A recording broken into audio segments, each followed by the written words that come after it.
এবং আপনাদের সাথে থাকার কারণে কিন্তু তিনি 11 বার তিনি জেলে যেতে হয়েছে এই রাজনীতি করার জন্য, আপনাদের পাশে থাকার জন্য।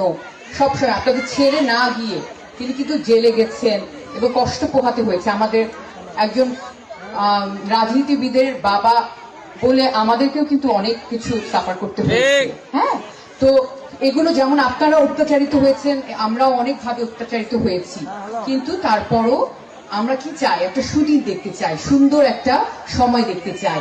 সেজন্য আমার বাবার জন্য দোয়া করবেন যেন তিনি আবারও নির্বাচিত হতে পারেন। আপনারা ধানের শীষে ভোট দিয়ে ওনাকে আবারও নির্বাচিত করবেন। এবং তিনি তো শুধু ঠাকুরগাঁয়ের না, তিনি পুরো বাংলাদেশের মহাসচিব।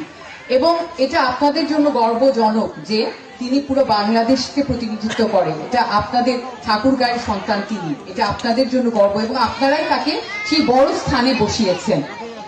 তো এখন যদি আপনারা ধানের শীষে ভোট দেন, সেটাতে আপনাদের কি সুবিধা হবে? আপনারা জানেন যে এখানে ফ্যামিলি কার্ড, যদি বিএনপি ক্ষমতায় আসে তাহলে ফ্যামিলি কার্ড দেওয়া হবে, এরকম একটা কার্ড দেওয়া হবে যেটাতে প্রত্যেকের ছবি থাকবে। যে যারা নারী আছে, পরিবারের প্রধান নারী, তার প্রত্যেকের ছবি অনুযায়ী একটা কার্ড থাকবে। এবং এটা কিন্তু আপনাদের নিজের একটা আইডেন্টিটি, আপনাদের পরিচয় বহন করবে। এটাতে সুবিধা কি?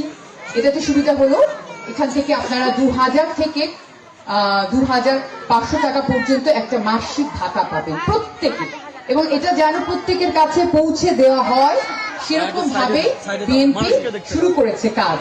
এবং নির্বাচিত হলে ইনশাআল্লাহ প্রত্যেকেই সবাই এই কার্ড পাবেন। এই কার্ড থেকে আপনারা চাল, ডাল, তেল, সাংসারিক যত কিছু আছে আপনারা সেখান থেকে ব্যবহার করতে পারবেন, কিনতে পারবেন। সেই কারণে অবশ্যই একজন মা হিসেবে, বোন হিসেবে, হ্যাঁ, আপনাদের কাছ থেকে আমরা ভোট চাচ্ছি মির্জা ফখরুল ইসলাম আলমগীরের জন্য। আর এখানে আমি দেখলাম যে আমাদের অনেক হিন্দু মা বোনেরাও আছেন।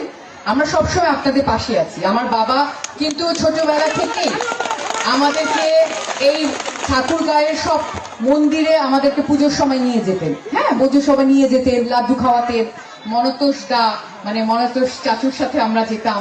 হ্যাঁ, এই স্মৃতিগুলো আমাদের আছে। আমরা কিন্তু হিন্দু মুসলমান সবাই একসাথে বসবাস করার মতো মানসিকতার অধিকারী, তাই না? আমাদের দেশটা তো এমনই। এখন কেউ যদি এসে বলে একটা মার্কায় ভোট দিলে জান্নাতে চলে যাবেন, তাহলে আমি বলবো যে আমাদের পাশে, দুই পাশের ফেরেশতারা কি করছে? তারা কিন্তু লিখছে। তারা কি লিখছে? আমাদের আমল আমরা নিজেরাই তৈরি করি, কোনো মার্কা তৈরি করে না। কোনো মার্কা তৈরি করে না।